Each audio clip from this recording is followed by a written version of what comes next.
אחד מהדברים הייחודיים בעמק ססגון, שהוא גם מדבר בתולי, ערכי יפה מאוד מבחינת הנוף, וגם מאוד מאוד נגיש לכל אחד עם רכב פרטי.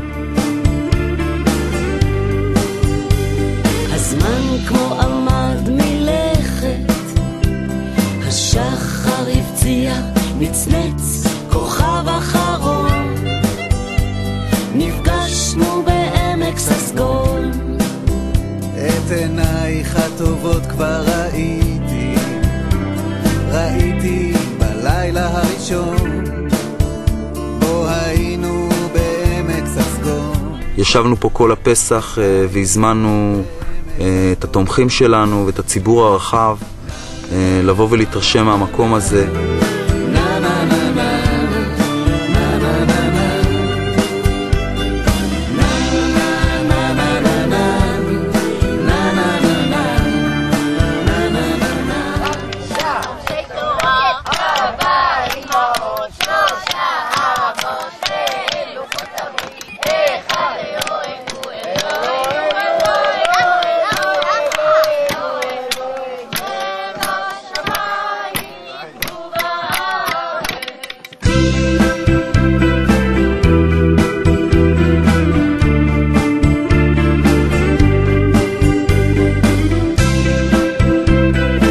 שביל ישראל עובר בעמק ססגון ומאות אנשים עוברים בו, שייך לכלל הציבור, עומד להיות מוסט לטובת פרויקט המלונות של קבוצת תיגרא. החול והצבע, האור הקדום כמו ביום הבריאה הראשון, נפגשנו בעמק ססגון. אל תוך המדבר נשחק,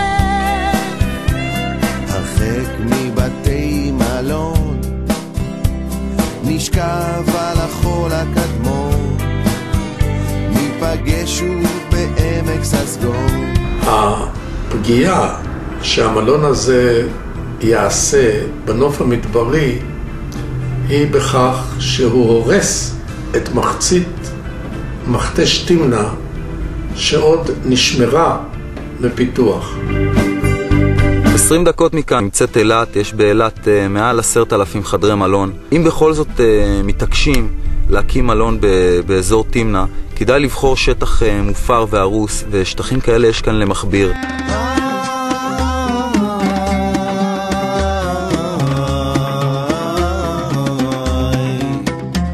להפקיע שטח כמו עמק ססגון, שהוא בתולי, פתוח לציבור, נגיש לציבור, להפקיע אותו לטובת פרויקט ששרת את האלפיון העליון במימון של 100 מיליון שקל מכספי משלם המיסים, אני חושב שזו טעות קשה.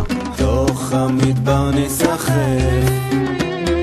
הרחק מבתי מלון, נשכב על החול, ניפגש שוב בעמק ססגון.